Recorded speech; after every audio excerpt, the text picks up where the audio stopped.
Hola, bienvenido a esta clase número 5 de nuestro módulo nivel 2 en nuestra materia de eclesiología de Pesher Online. Si estás aquí, te lo voy a repetir todas las veces y no has visto materias del nivel número 1, yo te animo a que detengas el video y vayas y busques oración, ayuno, sanidad interior, doctrinas básicas para que tenga fundamentos. Si no has completado tu tarea de la materia 4, de la clase 4, para el video, complétala y avanza. Luego se te acumula. Hazle caso a tu profesor. Estábamos hablando sobre los pastores la clase anterior y vamos a continuar hablando sobre los pastores y vamos a hablar sobre sus responsabilidades. ¿Ok? El pastor también, como todo obrero de Dios, también tiene sus responsabilidades. Es importante que si tú tienes el llamado pastoral, sepas que pastorear va más allá de solo predicar, porque a veces confundimos la tarea del pastor como un predicador, y lo cierto es que, al menos desde mi punto de vista, la predicación es el 20% del trabajo de un pastor, es decir, en una cantidad pequeña, porque hay muchas otras funciones que tiene el pastor dentro de sus responsabilidades. ¿Cuáles son esas funciones? El pastor debe ser un hombre de oración. El pastor debe ser alguien que se dedica a orar, que llame también a la iglesia a orar, a tiempos de oración personal. El pastor debe ser alguien que se dedique a investigar, preparar y escribir estudios bíblicos y conferencias. Debe ser el principal maestro o generador de contenido educativo teológico de su iglesia. Y esa es una de las funciones que el pastor debe tener. El pastor debe entrenar y capacitar a otros para que puedan ayudar en el desarrollo de un ministerio saludable, como lo estamos haciendo acá. Estamos dedicando tiempo para prepararte, levantando este material de calidad, teniendo el tema de las diapositivas, el libro, las preguntas, para que tú te puedas capacitar. El pastor también pastorea la vida de sus rebaños, ¿no? De los creyentes, a través de la consejería, visitación y asesoramiento. Por eso te digo, a veces la gente dice, no, si el pastor solo predica. Bueno, empezando porque predicar, una buena prédica, toma muchas horas de preparación. Es importante que nosotros entendamos que es una tarea muy demandante, muy agotadora de alguna forma. Entonces, el pastor no solamente predica, sino estudia para preparar el sermón, porque no solamente abrir la Biblia y escoger un versículo y predicar, sino conlleva mucha preparación. El pastor también dirige y supervisa la marcha integral de la iglesia. Hay materias que nos enseñan en las universidades teológicas o institutos bíblicos que se llama administración eclesial. Dentro de estas materias se aprenden muchos principios para poder guiar una iglesia con una mente empresarial.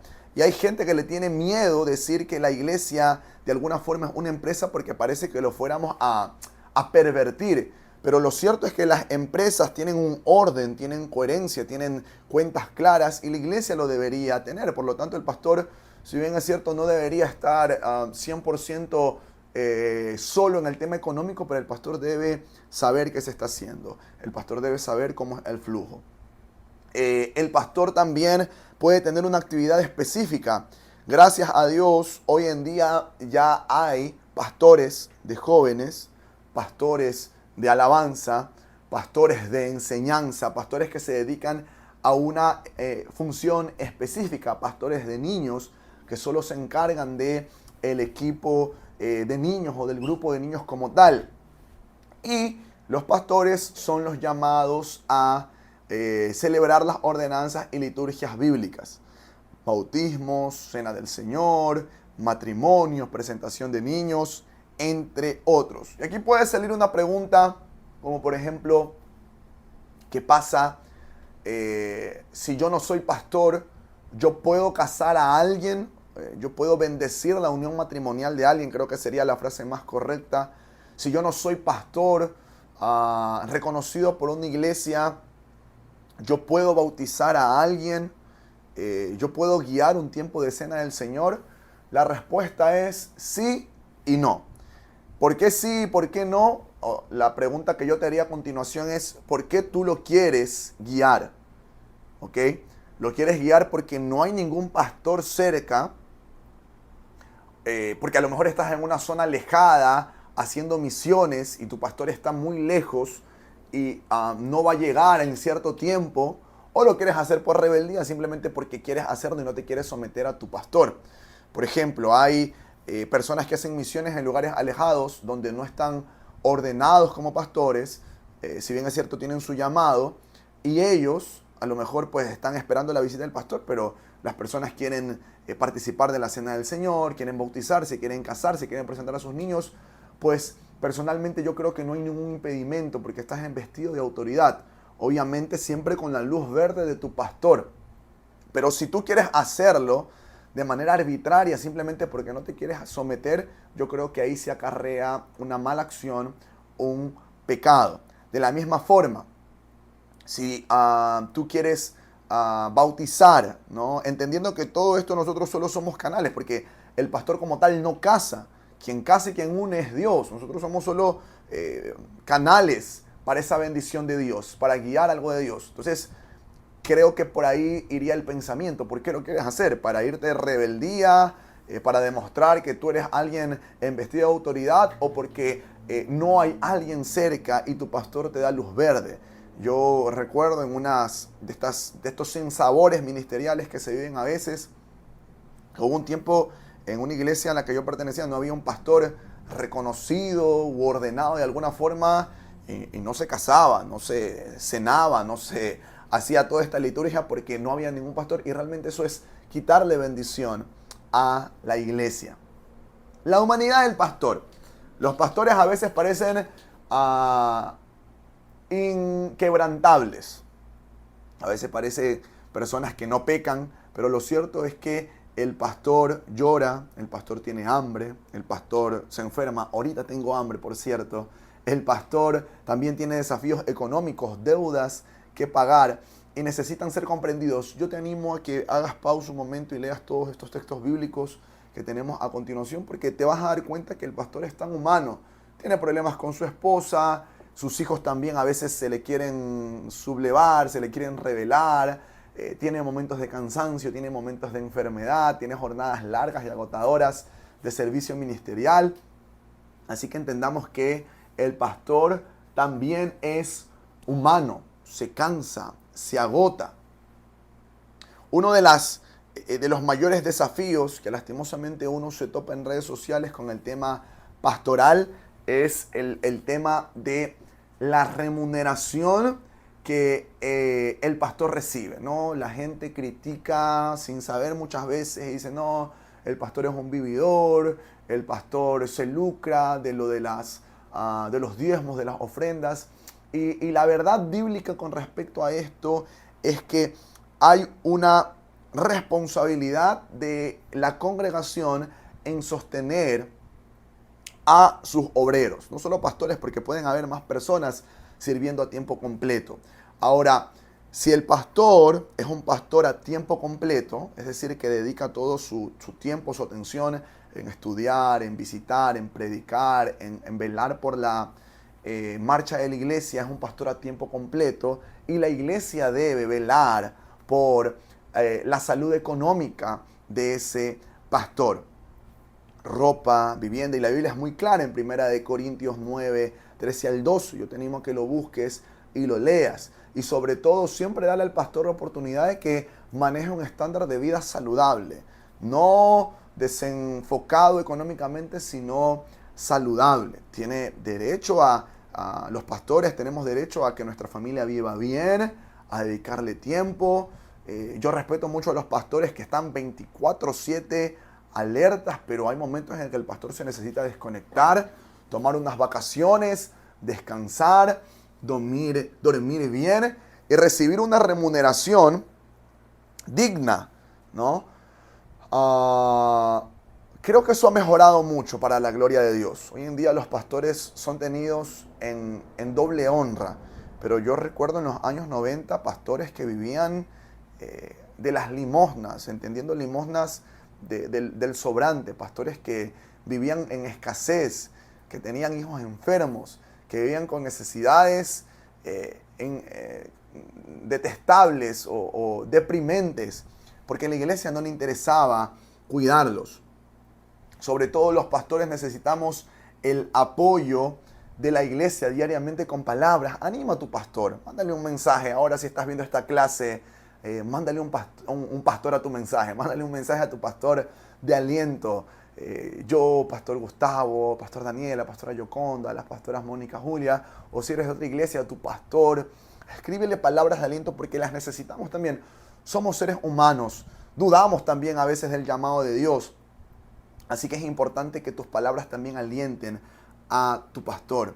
Y sobre todo, necesita el pastor que la iglesia se mantenga en sujeción. Es muy penoso cuando la iglesia busca a su pastor solo cuando tiene problemas, ¿no? Como que, pastor, necesito consejería, pastor, no me comprendo con mi esposa, pero de ahí viven su vida sin ningún sometimiento. Hay hermanos que desaparecen un mes, 5 meses de la iglesia y no le dicen nada al pastor. Pastor, lo ideal es que tú mantengas una interacción saludable. Yo no creo que el pastor debe ser tu dueño, porque hay iglesias que llevan esto al extremo de que no mueven ni un dedo y no hacen ningún negocio sin que su pastor lo sepa. Yo creo que esto es insano, pero creo que el nivel sano es, pastor, voy a emprender un nuevo negocio, quiero compartirle, ¿puede orar por mí? ¿No? Pastor, voy a salir de vacaciones, voy a estar ausente 2 semanas, quiero que bendiga el viaje que voy a hacer con mi familia. Pastor, ¿sabe que me van a poner a trabajar varios fines de semana y quiero que usted esté al tanto que no voy a estar, ¿no?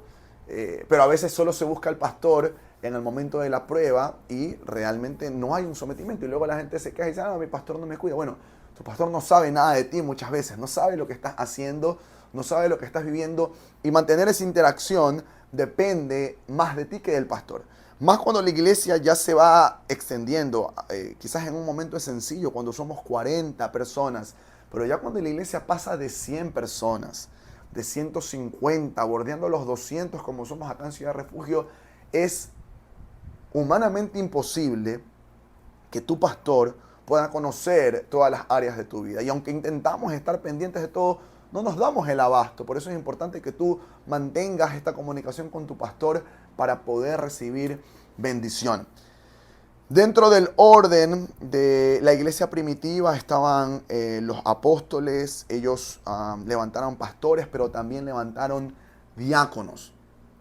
Y el diaconado, según Hechos 6, 1 al 4, y con esto vamos a ir terminando con el origen del diaconado, el diaconado surgió en la necesidad de que habían muchas funciones sociales, de ayuda al prójimo que estaban siendo descuidadas, porque como te digo, no se daban abasto en muchas cosas. Cuando la iglesia va creciendo, no nos damos abasto y necesitamos levantar gente que nos ayude. Los apóstoles sintieron la necesidad de levantar diáconos y el problema era que no se podía tratar justamente las necesidades materiales de los diferentes grupos que había en la iglesia. Entonces, la iglesia está llamada y debería tener diáconos para que puedan apoyar en las funciones ministeriales de la iglesia. Como te decía, el origen principal del diaconado viene como propósito del crecimiento de la iglesia y sobre todo del desarrollo. Ahora, esto hizo que las necesidades sean muchas y había descuido. Entonces, los diáconos tienen una función primaria de poder cubrir esos espacios que el pastor no puede estar pendiente. Los apóstoles decían, nosotros debemos dedicarnos al estudio y la enseñanza de la palabra, ¿no? Y por estar estudiando y enseñando la palabra estamos descuidando otras áreas. Y ahí es cuando vienen los diáconos a entrar en este rol, ¿ok? Y como toda persona llamada por Dios entró en un proceso de oración, en un proceso de búsqueda. Justo antes de la grabación de este video, nosotros estamos próximos a ordenar una pareja de diáconos en nuestra iglesia.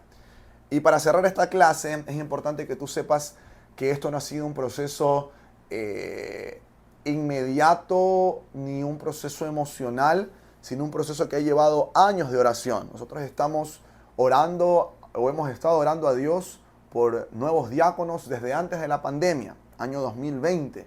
Ya van a ser 3 años y recién ahora, porque hemos sentido la cobertura y el respaldo de Dios, vamos a tomar este paso. Hemos puesto varios nombres sobre la mesa, hemos orado, algunas personas se han quedado en el camino, no han seguido trabajando, caminando con nosotros, y otros han perseverado, y esa ha sido la marca para que nosotros podamos dar luz verde a esta actividad. En todo caso, vamos a seguir hablando en la próxima clase más sobre el diaconado.